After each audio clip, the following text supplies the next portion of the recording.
ہم لوگوں کو بورڈ کے خادم کی حیثیت سے بڑی مسرت ہے کہ آج کا یہ پروگرام مسلمان بہنوں اور بچیوں کے نام ہے۔ آپ نے بار بار سنا کہ وقف کا جو قانون حکومت 2025 میں لائی ہے وہ ہمیں ہرگز منظور نہیں ہے۔ یہ ہر مسلمان مرد کا، ہر مسلمان عورت کا، ملک کے ہر انصاف پسند شہری کا اور اس ملک کے دستور کی آواز ہے۔ میں صرف چند جملوں میں آپ بہنوں سے یہ بتانا چاہتا ہوں کہ اس قانون سے ہم لوگوں کو اتنا زیادہ اختلاف کیوں ہے۔ 70 سال گزر گئے اور اس ملک میں مسلمانوں کے ساتھ ناانصافیوں کی تاریخ بھی بہت طویل ہے، لیکن آج جس قدر ہم اور آپ ہم آواز ہو کر اٹھ کھڑے ہوئے ہیں، اس سے پہلے اس کی کوئی مثال نہیں ملتی ہے۔ آخر اس کی کیا وجہ ہے؟ یاد رکھیے، وقف کی حفاظت سے آپ کے تمام دینی شعائر اور مذہبی مقامات کی حفاظت متعلق ہے۔ ہماری مسجدیں وقف ہیں، ہماری عیدگاہیں وقف ہیں، ہمارے قبرستان وقف ہیں، ہمارے مدرسے وقف ہیں، ہماری درگاہیں وقف ہیں، ہمارے امام باڑے وقف ہیں، اور بہت سے وہ تعلیمی ادارے جو وقف کی زمین پر قائم ہیں اور جن سے ہزاروں مسلمان بچوں اور بچیوں کو علم کی روشنی حاصل ہو رہی ہے، یہ سب وقف کا حصہ ہیں۔ اگر وقف کی طاقت کمزور ہو گئی اور وقف آپ کے ہاتھوں سے نکل گیا تو ان تمام چیزوں کو باقی رکھنا دشوار ہو جائے گا، اور اس ملک میں اپنی پہچان کے ساتھ ہمارا رہنا بہت مشکل ہو جائے گا۔ اس لیے ہم لوگ اس قانون کے خلاف سخت جد و جہد کر رہے ہیں۔ یہ قانون شروع سے آخر تک وقف کو نقصان پہنچانے والا ہے، اور بہت سوچ سمجھ کر ایسا قانون بنایا گیا ہے جو مسلمانوں کو ان کے آباء و اجداد کی دی ہوئی املاک سے محروم کر دے۔ لیکن میں 4-5 موٹی باتیں آپ بہنوں کو، بچیوں کو، ماؤں کو اس لیے بتانا چاہتا ہوں کہ آپ اس قانون کی خطرناکی اور سنگینی سے واقف ہو جائیں۔ پہلی بات یہ ہے کہ وقف میں ایک اصطلاح ہے وقف بالاستعمال، جس کو وقف بائی یوزر کہتے ہیں۔ اگر ایک جگہ مدتوں سے مسجد کے طور پر استعمال ہوتی آئی ہے، قبرستان اور عیدگاہ کے طور پر استعمال ہوتی آئی ہے، وہاں درگاہ قائم ہے، درگاہ کے مراسم انجام دیے جاتے ہیں، تو اس کو اسی مقصد کی زمین اور جائیداد سمجھا جائے گا، چاہے اس کے لیے کوئی ڈاکومنٹس موجود نہ ہوں۔ اس قانون میں یہ بات کہی گئی ہے کہ وقف بائی یوزر کا اعتبار نہیں ہوگا جب تک آپ کسی وقف کے لیے ڈاکومنٹ پیش نہیں کریں گے، دستاویز پیش نہیں کریں گے، اس کو دستاویز نہیں مانا جائے گا۔ میں آپ سے مثال کے طور پر پوچھتا ہوں کہ یہ مکہ مسجد جو اس شہر میں بلکہ ملک میں مسلمانوں کی ایک پہچان ہے، یہ 300-400 سال قدیم مسجد ہے۔ آج اگر آپ سے کوئی شخص کہے کہ آپ اس کا پیپر دیجئے، آپ دستاویز دیجئے، تب تو اس کو مسجد مانا جائے گا، ورنہ سرکار اس کو اپنے قبضے میں لے لے گی اور وہ اس کو کسی بھی مقصد کے لیے استعمال کر سکے گی۔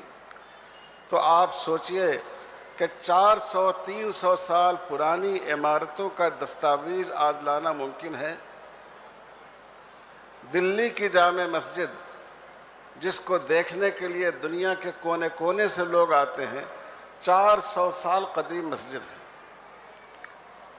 آج اگر حکومت یہ کہے کہ آپ اس کے ڈاکومنٹ پیش کیجئے تب اس کو مسجد مانا جائے گا، آپ سوچئے کہ آج اس کے دستاویز، اس کا رجسٹریشن پیپر پیش کیا جا سکتا ہے؟ اور یہ صرف مسلمانوں کا مسئلہ نہیں، جو مندر ایک زمانے سے بطور مندر کے استعمال ہوتے آئے ہیں، جو چرچ کے طور پر استعمال ہوتے آئے ہیں، جو گردوارے کے طور پر استعمال ہوتے آئے ہیں، ان کو یوز کی بنیاد پر، استعمال کی بنیاد پر ان کی اس حیثیت کو تسلیم کیا جاتا ہے۔ تو یہ عجیب بات ہے کہ آپ دوسرے مذاہب کے لیے تو اس سہولت کو باقی رکھیں کہ صرف اپنے استعمال کی وجہ سے ان کے حیثیت کو مانا جائے گا، اور آپ مسلمانوں کو اس حیثیت سے محروم کر دیں۔ آپ غور کیجئے کہ اس سے کتنا بڑا نقصان مسلمانوں کو ہوگا۔ دوسری بات، یہ بہت سی مسجدیں وہ ہیں جو آثار قدیمہ کے تحت ہیں، جن کی تاریخی اہمیت ہے، اور ان کو گورنمنٹ نے آثار قدیمہ کے تحت کر دیا ہے۔ افسوس کی بات ہے کہ بعض مسجدیں جو آثار قدیمہ کے تحت تھی ان میں نماز ہی بند کر دی گئی۔ بعض مسجدوں میں 2 وقت کی نماز کی اجازت دی جاتی ہے، بعض مسجدوں میں ہفتے میں 1 دن نماز کی اجازت دی جاتی ہے۔ اب اس نئے قانون میں ایک بات یہ آئی ہے، اور بڑی اچھی گرفت اس پر پارلیمنٹ میں ہمارے دوست جناب اسد الدین اویسی صاحب نے فرمائی کہ جو آثار قدیمہ کی مسجدیں ہیں وہ وقف باقی نہیں رہیں گی۔ جو عمارتیں، جو جگہیں، جو مقامات آثار قدیمہ کے دائرے میں آ گئے ہیں ان کو وقف نہیں مانا جائے گا۔ کل ہو کر اگر گورنمنٹ نے کہا کہ یہ مکہ مسجد بہت قدیم چیز ہے، یہ ایک زبردست تاریخی یادگار ہے، اس کو ہم آثار قدیمہ میں شامل کرتے ہیں، تو معلوم یہ ہوا کہ اب یہ وقف باقی نہیں رہی۔ اب سرکار کے رحم و کرم پر اگر اجازت دے تو آپ نماز پڑھ لیجئے، اور ورنہ آپ کو مسجد کے گیٹ سے واپس کر دیا جائے گا۔ تیسری بات، ہمارے ملک میں ایک قانون ہے لیمیٹیشن ایکٹ کا۔ کسی زمین پر، کسی مکان پر، املاک پر اگر کوئی شخص طویل عرصے سے 12 سال یا اس سے زیادہ عرصے سے قابض ہے اور اس کے خلاف کوئی کیس کورٹ میں نہیں گیا تو اس کو اس کی ملکیت مان لیا جائے گا، اس پر اس کی آنرشپ تسلیم کر لی جائے گی۔ لیکن اس سے بہت سی چیزوں کو مستثنی رکھا گیا ہے۔ سرکاری املاک کو مستثنی رکھا گیا ہے، ہندو انڈومنٹ کے تحت آنے والی جو چیزیں ہیں ان کو مستثنی رکھا گیا ہے، دوسری مذہبی اقلیتوں کی جو مذہبی یادگاریں اور مقامات ہیں ان کو اس سے مستثنی رکھا گیا ہے۔ مستثنی رکھنے کا مطلب یہ ہے کہ چاہے کتنا بھی طویل قبضہ ہو، اگر ناجائز قبضہ ہو تو وہ چیز اس سے خالی کرائی جائے گی۔ یہی رعایت مسلمانوں کے اوقاف کے لیے بھی تھی، لیکن اب اس قانون میں اوقاف میں کوئی لیمیٹیشن ایکٹ سے جو استثناء حاصل تھا اس کو ختم کر دیا گیا۔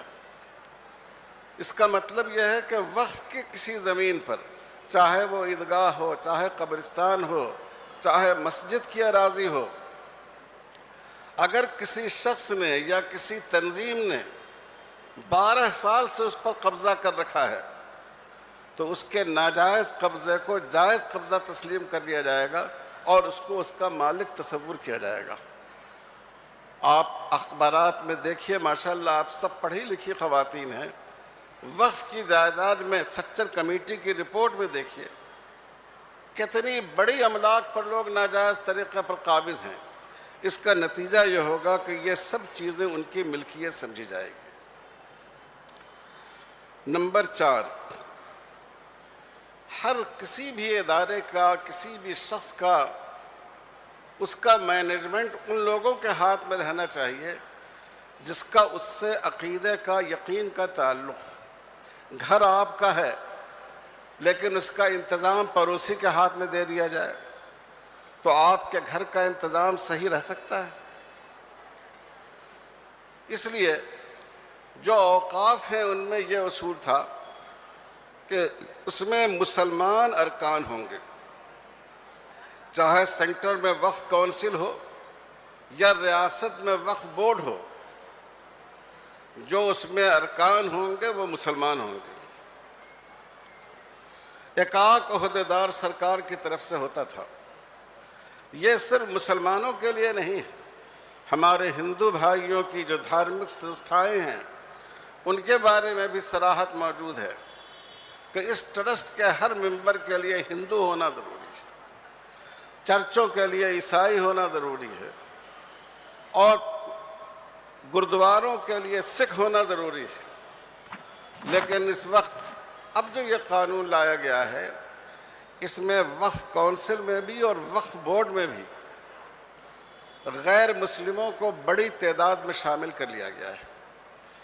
2 ممبر تو غیر مسلم لازماً ہوں گے اس قانون کے تحت، لیکن اس کے علاوہ بحیثیت عہدہ جو غیر مسلم شامل ہو سکتے ہیں، اس کے لحاظ سے وقف کونسل میں بھی اور وقف بورڈ میں بھی غیر مسلموں کی اکثریت ہو سکتی ہے۔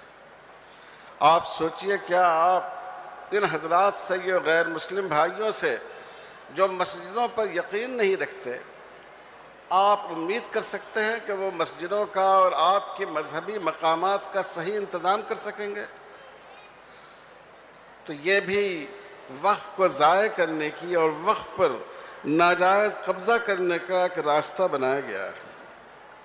کئی امور ایسے ہیں جس میں وقف کا مقدمہ حکومت کے ساتھ ہوتا ہے۔ ہمارے اسٹیٹ میں بھی، تلنگانہ میں بھی کئی کیس جو عدالت میں چل رہے ہیں اس میں مدعا علیہ گورنمنٹ ہے۔ پہلے بھی گورنمنٹ ہیرا پھیری کرتی تھی، کرپشن کے ذریعے ایسی شکل اختیار کرتی تھی کہ وقف بورڈ کیس ہار جائے، لیکن اب تو انہوں نے پورا راستہ کھول دیا ہے کہ ایسے بہت سارے کیسز میں جو گورنمنٹ کا مقرر کیا ہوا نمائندہ ہو وہ فیصلہ کرے گا کہ اس کو وقف کی زمین مانا جائے گا یا گورنمنٹ کی زمین مانا جائے گا۔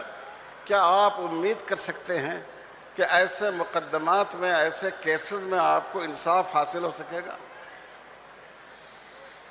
اسلام میں نو مسلم اور پرانے مسلمان یا ایک مسلمان اور دوسرے مسلمان میں مذہبی کاموں کے بارے میں کوئی تفریق نہیں ہے۔ ایک آدمی حاجی بھی ہے اور نمازی بھی ہے اور دین کا کام بھی کرتا ہے، وہ بھی مسجد میں جا کر نماز پڑھ سکتا ہے۔ کوئی مسلمان خدا نخواستہ فاسق و فاجر ہو، شراب کی لت میں پڑا ہوا ہو، گناہوں میں مبتلا ہو، وہ بھی اگر مسجد میں جائے تو کوئی اس کو نماز پڑھنے سے روک نہیں سکتا ہے۔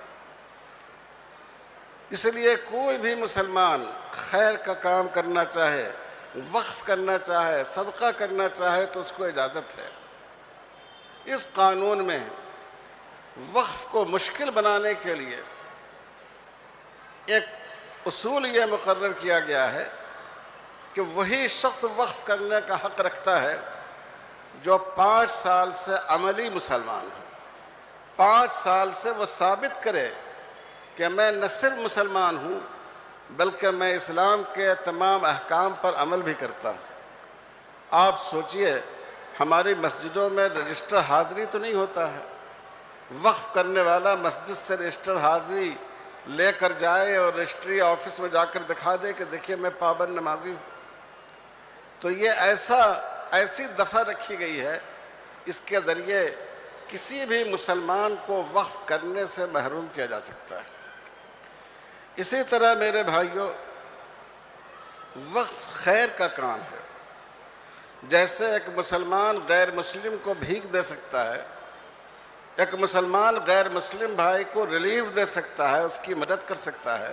ہمارے شہر میں سیلاب آیا، مسلمانوں نے بڑے پیمانے پر برادران وطن کے محلوں میں جا کر مدد کی، اسی طرح غیر مسلم بھائی بھی اچھے کاموں کے لیے، مسلم کاز کے لیے دان دے سکتا ہے، لیکن یہ قانون غیر مسلم بھائیوں کو وقف کرنے سے روکتا ہے، غیر مسلم کا وقف معتبر نہیں قرار دیتا ہے۔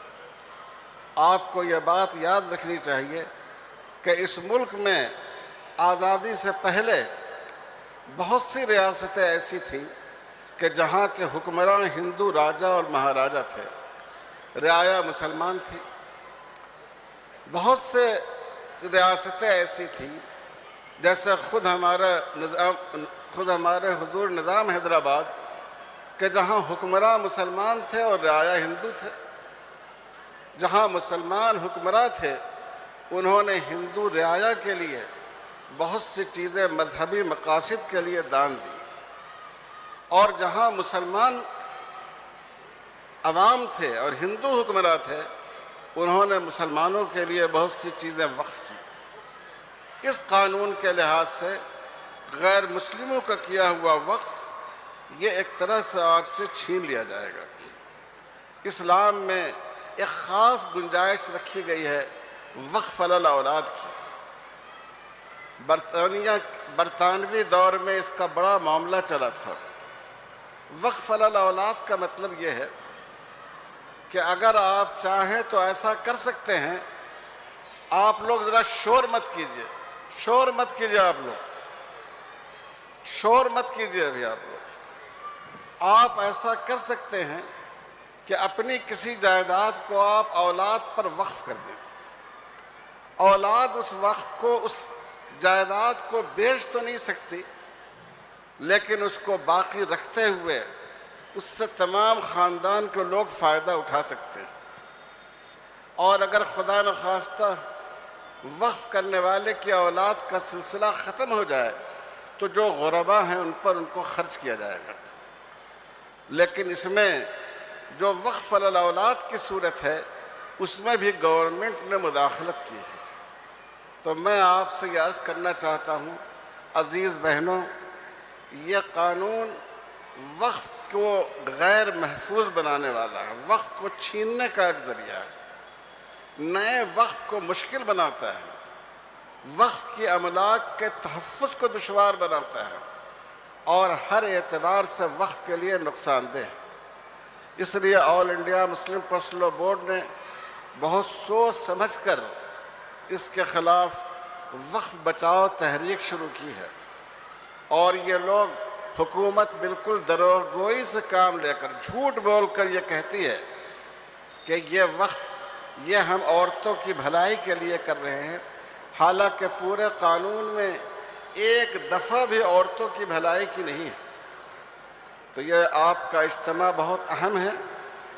آپ اس اجتماع کے ذریعے یہ ثابت کر رہی ہیں کہ جو شریعت کا قانون وقف ہے آپ اس کے ساتھ ہیں، اور گورنمنٹ کے لائے ہوئے اس قانون کے خلاف ہیں۔